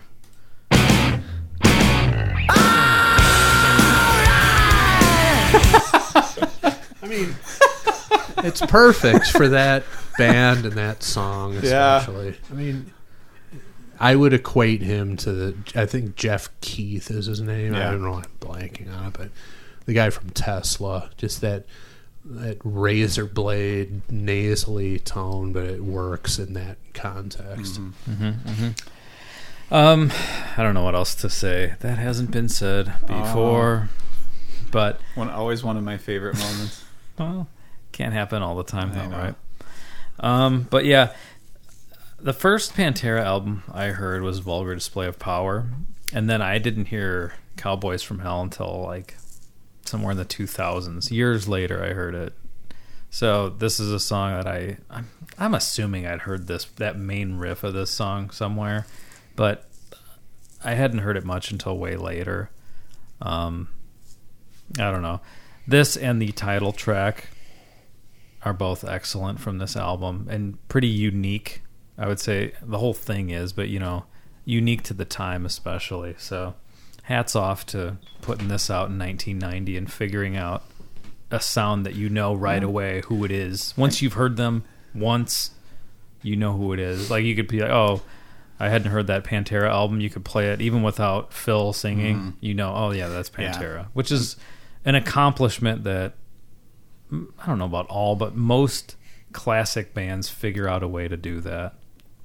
Yeah, and this is a band that is the head of a genre. Yeah, I don't know what you call it, but they're the head of it. Mm-hmm. Just like the aforementioned Korn, I think you would probably say is the big iconic band behind that type of music. Mm-hmm. And I mean, I guess if you keep going back, I don't know, there'd be some debate, I'm sure, but I'm sure you'd have somebody who's the hair metal band, the hair metal band, someone who is I guess you'd go back to Sabbath, and Pantera's one of those bands where there's a genre, or at the very least a subgenre that is identified with this band. Bands like blank. Yeah. Like what is that? Like if there's a name for it, like Pantera. Oh, okay, that's that type of music. Okay. Yeah. Yep. So 3 Sweet Surrenders wins Cemetery Gates a trip to the next round. All right, Hammond, I got a question for you.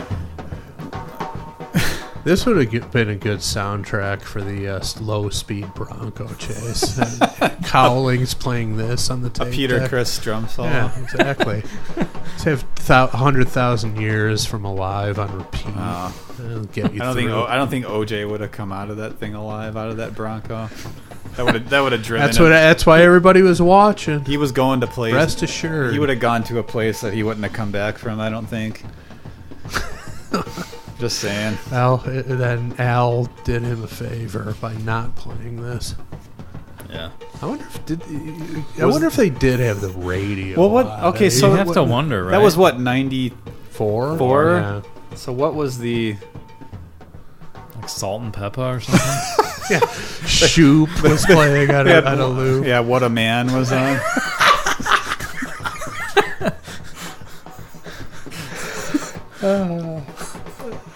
I don't know. Assault with a Deadly Peppo was in the cassette deck. Auto Reverse is playing in a loop. Anyway. AC had a cassette single. There was 2 songs going on in that ride. Yeah. Over and over. And the flip side was an instrumental. Yeah. It was the karaoke version. Club mix. Well, my vote's in. So. Your vote's in. Mine isn't. Isn't it incredible that we're still talking about the OJ Bronco chase? 25 years. It's such an unbelievable the whole situation is so blatantly ridiculous and unbelievable. It's yes. I mean, it's a circus as it was back then. It remains a circus. Well, I've mentioned this before. There have been a few of these, and there are a few of these in everybody's life. But you remember exactly where you were when it was happening. I was at my friend Spencer's place. We were about to venture out to the Avalon in Chicago to see some local bands play. We could not remove ourselves from the screen, and it was the reason for that is the same reason for everybody else. You thought you were going to see OJ blow his own head off on live TV. That's why everybody watched. Make no mistake about it. That's wild. Did they have commercials? Did they cut to commercials? No, right? I don't think so. You couldn't do that. It wasn't. I don't think it was one of those things where it was a picture-in-picture either. No. Here's not Roseanne. flat screen. Here's TVs. Roseanne. Here's Roseanne, but we're gonna have this in the there weren't corner here. flat screen TVs back then. So They cut. Was it the Rockets and who was in the finals? The NBA finals. They cut from a live NBA The finals Knicks, game, maybe, to go to that. Yeah, that was crazy shit. All right, Nick, is your vote in? Yeah. My vote's in too. Has to be unanimous, doesn't it? Do they even have special reports on TV anymore? Do they interrupt programming, or is this everybody's on Twitter and you don't need to anymore? Or you don't just everybody's on Yahoo. If it's significant enough, yes. I wonder what was the last time that happened, that they interrupted a. Would it have been like a school shooting or something? I don't think so. They don't even. As terrible as that sounds, I don't think that's something that they interrupt. Yeah, I wonder. Would it have been like the capture and killing of Osama bin Laden? That's possible. Maybe? I don't know. All right, my vote's in. Of course, 9/11. That was. Well, yeah, you're not gonna just continue to show. Big Bang Theory reruns when something like that's going on. Right. And again, maybe you will. Who knows? Price is Right. Yeah, right. Like, you just hear the producer with the headset on saying, "Wait till Plinko's over." Yeah, right. Then we'll cut to whatever's happening. People love Plinko. It's usually the highest rated part of the show. Yeah. To this day. Anyway, I'm ready. All right. I'll go first. Okay. How about me? Nick, Chris. Rock. Roll. Boner. Wow. How about And it? Petey.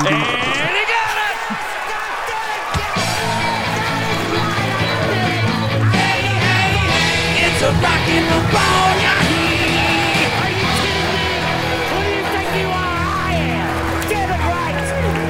When he says "I am," when he says "I," he's hitting Anselmo. Yeah, I was He's just in about Anselmo's to say, range. He could front Pantera, I think. If it had been Anselmo that was killed, Pete Weber might have been able to. He might have at least been the one that the rumors were swirling about. Yeah. He could probably also front Buck Cherry. He kind of bridges that gap. Yeah, probably even more. I think there's an untapped career there for PDW, fronting heavy rock bands. All right. Well, if you disagree with us, we're sorry. That's just the fucking way it is. There you go. That's it, isn't it? Well, guys, guess what time it is? Yeah. Sing away. Yes, Chief. Baseball fever, catch it.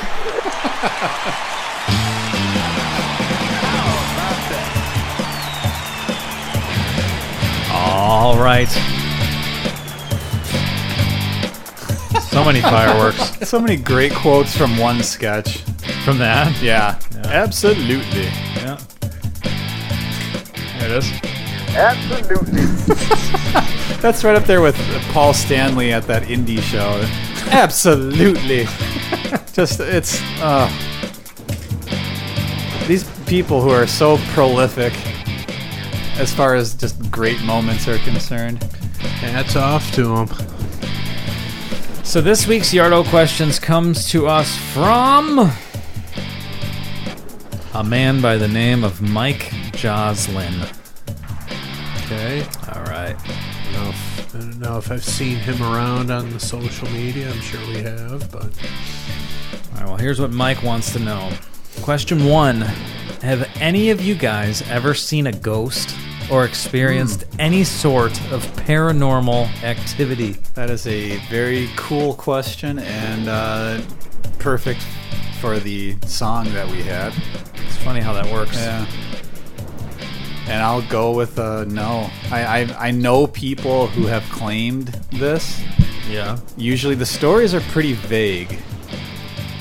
Kind of like Andy's microphone stand's ability to keep it standing looks up. great. It works even better. It's very vague. How about this? How's that? Well, if Andy's doing the whistling belly button routine, then we'll be able to hear him fine right now. But, yeah, I know people who have. I personally am a bit of a doubter. Yeah. Not saying that I don't believe it's ever happened. I mean, I don't know what the difference is. I believe in certain Marian apparitions and whatnot. Fatima and Akita is another one. That's a big one. So I guess that kind of would be in Japan. Who cares?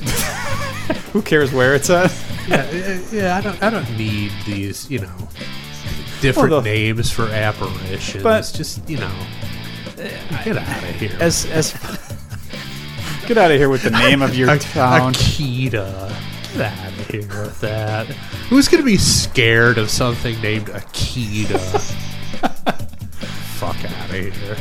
So, I mean... I never even knew about the Japanese apparitions. Well, I mean, that's like the closest thing I can think of on the subject. But as far as like, I know people who have been like, yeah, my uncle was here today, like I know he was here. He was knocking on the wall or something like that. But that's the long answer. The short answer is no, I never have. I don't expect I ever will.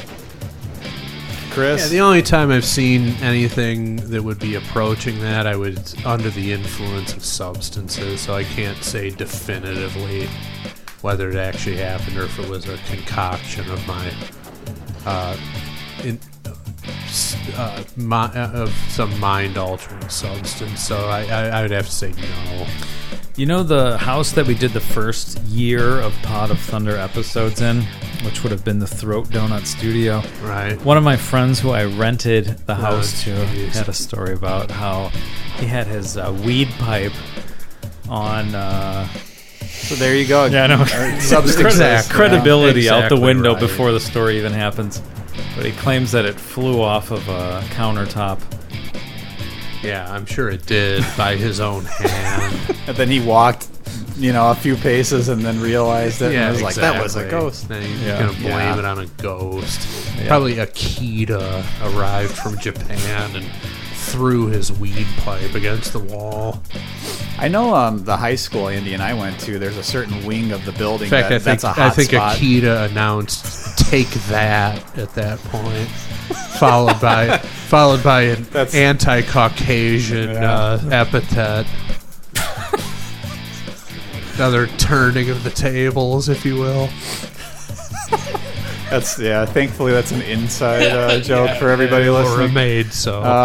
But the high school Andy and I went to is a hot spot for local ghost hunters, I think, right? Yeah. There's certain parts of the building that's supposed to be good, super haunted, according to certain. I think they finally tore that wing down. Yeah, or the one old wing. Yeah.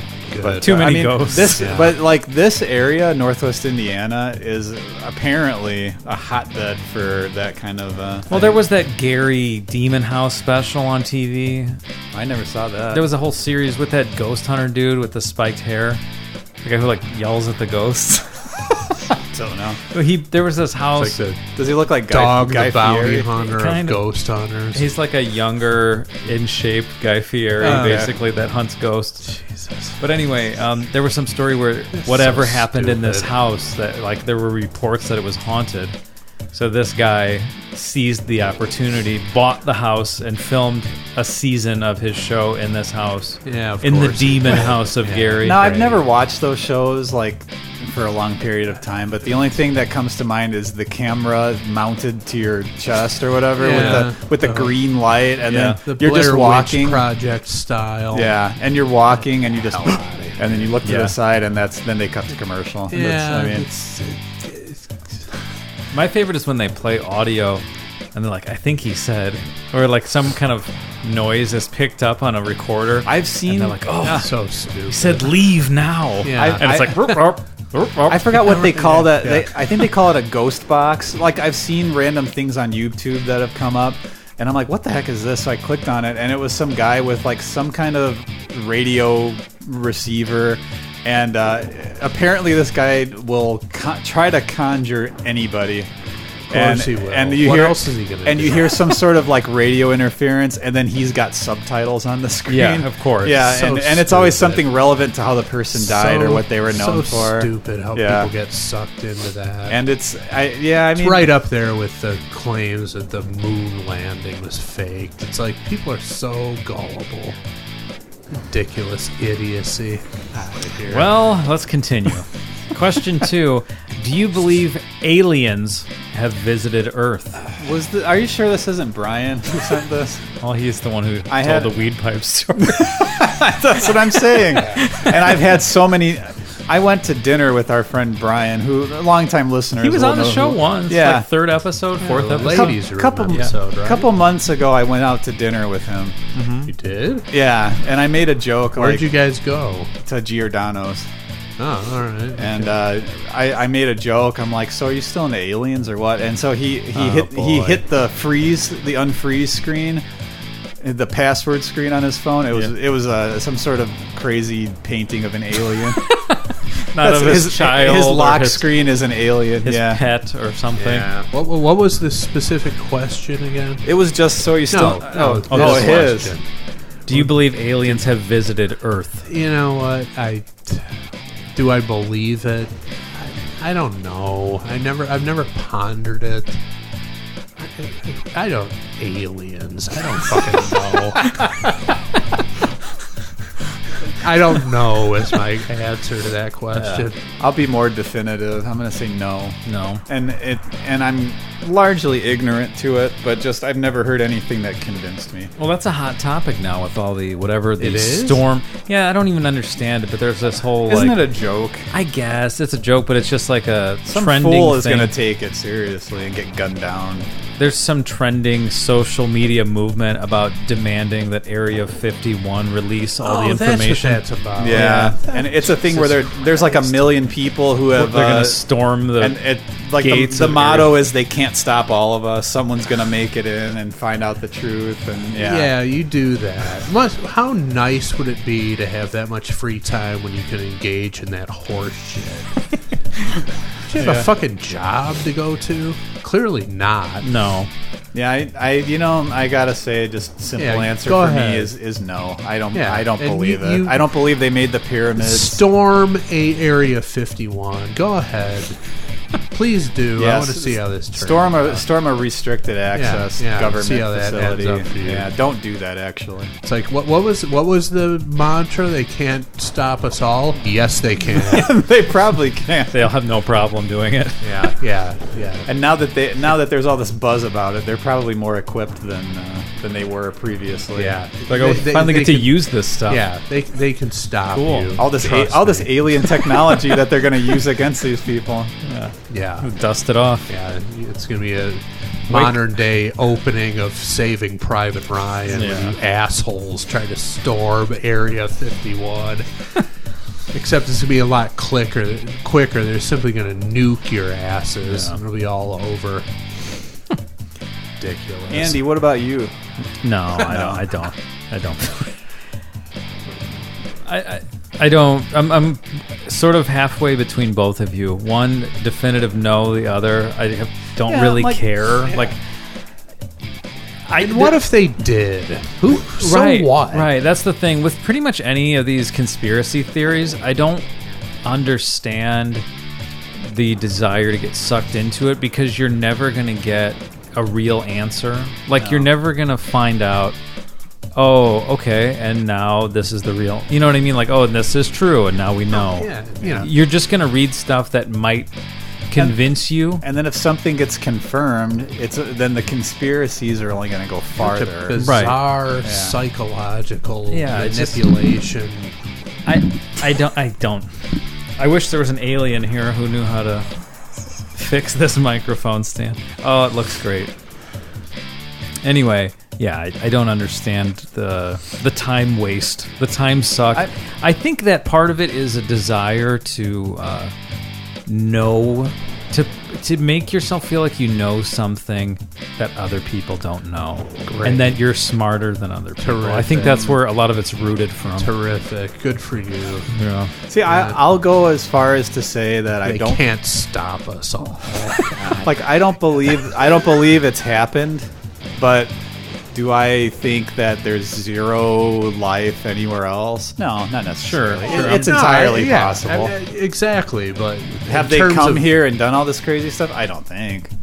Is there a little green guy that crashed in Nevada or whatever? Yeah, New Mexico. And they're whatever the hell it was. They came all the way to Earth to carve out crop circles. No, they had probably not.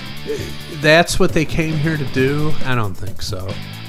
Yeah. Whatever. We've already wasted enough energy on that crap.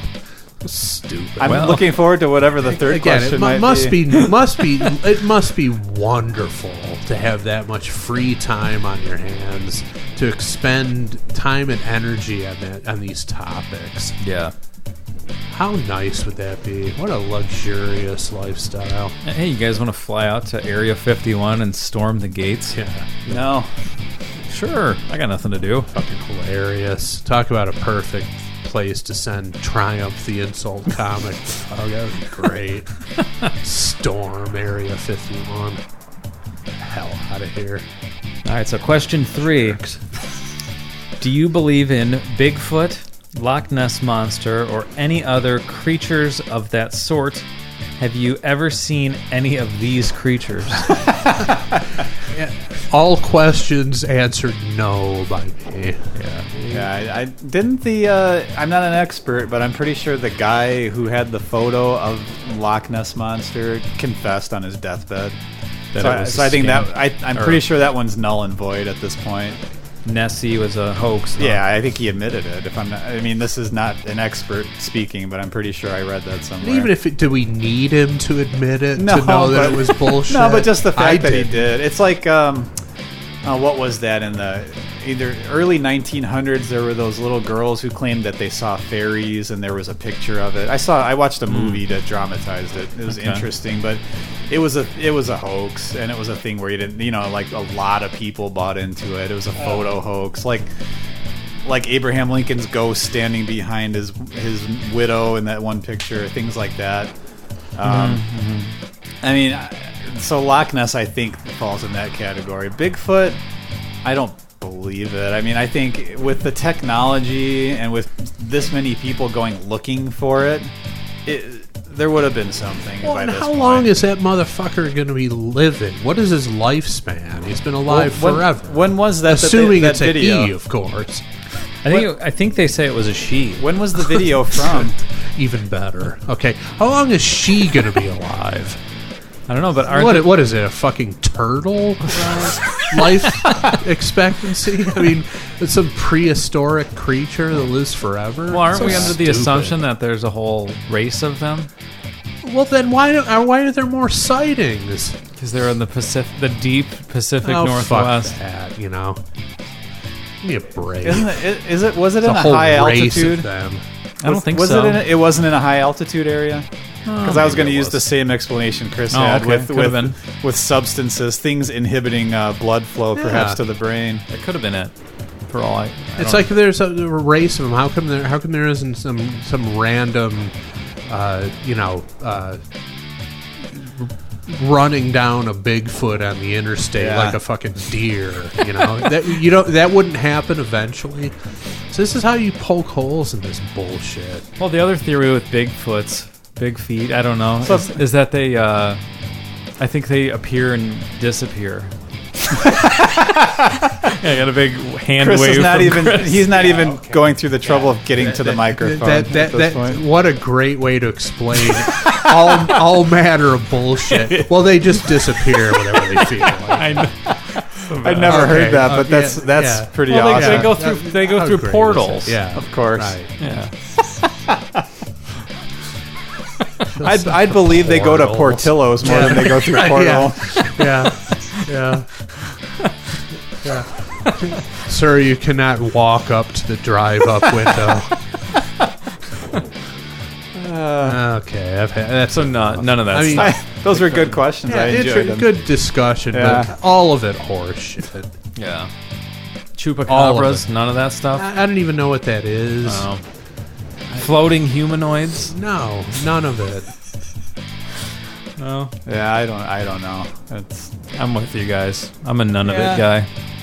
I have no reason to believe it. No. So. The only one that I think is even feasible is the aliens one, because I wouldn't say with absoluteness that there's no life anywhere else. No, but that's different from aliens landing Yeah, on that's Earth. what I mean. That's the only one that even comes Living close. things elsewhere in the vast universe, of course, the possibility exists, but them showing up in flying saucers, out of here, stupid. I mean, if nothing else, everything so stupid, everything that was weird human beings, everything the that things Mike they think about, everything Mike asked in that every question, if nothing else, bred a lot of science fiction movies and TV of shows. course. I mean, it's just the psychological it's fun exploitation stuff, and manipulation is fun for the people who orchestrate it, but to expend any energy on thinking about that, much less being obsessed with it, it goes back to my books rant. How the fuck do you have time in their day to just do what's necessary to make it through life? It's ridiculous. Must be nice. Yeah. All right. Well, thank you, Mike. And whatever. My stuff keeps falling. Whatever. If you want to send your Pot of Thunder or Yardo questions, do it on our website, potofthunder.com. I hope they do storm Area 51. That's something I hope they interrupt network programming. That could to be show. it. I will sit riveted to the screen, fully wanting and expecting that crowd to be mowed down on live TV. I would expect, if anything, it would be like a gathering at a safe distance from it. I don't think anybody's... That's a cop-out. I don't think anybody's making You're a damn run right for it's it. a cop-out. I think if someone makes a run for it, they're expecting that everybody's behind them, and they're not. Yeah, and it's not. And you're going to see one or two guys running. It's be like Geraldo's Al Capone's vault thing. The very definition of anticlimactic. Just fuck off. Yeah. Get a job. Seriously, get laid, for Christ's sake. Take your mind off. Well, maybe this that's why they're crap. going. We're going to go storm those That's gates the of wrong Area way 51. Wrong way to go about it. Meet some people. Yeah, that's not it. What do you think the ratio is? Oh, God. What do you think the chance... Is this the Beach Boys song, or no? Is this gonna... How many girls for every boy? Yeah. I mean, the Beach Boys made it sound like a utopia. Yeah. But I don't know. What that do you think it is, Chris? An Area 51 sighting is going to have the same statistics. Be more women at a King Crimson concert than the Area 51 storm. And it'd be the same thing. It would be the women who are married to the guys who... Exactly. Dragged along. They're not going to be single women there. Get the hell out of here. Go ahead. Please do this. I think it's dying down already. So by of course the time, it is. By the time reality even sets in. yeah, somebody a couple months from now listens to this episode, they probably won't No even idea what we're remember talking what about. it is. Yeah. Exactly. More social media bluster. Yeah. That's going to get it done. All Dicks. right. Well, that's it. What was that? Did you say dicks? He did. The perfect descriptor That right took there. me by That's surprise the end there. of it. Stupid. Well, if there's a storming of Area 51, we'll break back in live with a report. Yeah, that's true. We'd have to now. Yeah. But until then, we'll be back every Monday. That it? That's it. That's more than it. Wrap it up.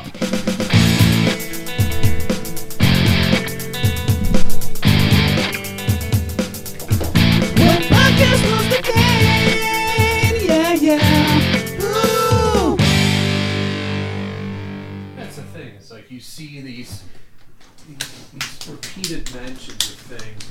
And you're like, what the fuck is this about? They're And trying you're to like, get it you know what? going, I you know? don't care. I'm not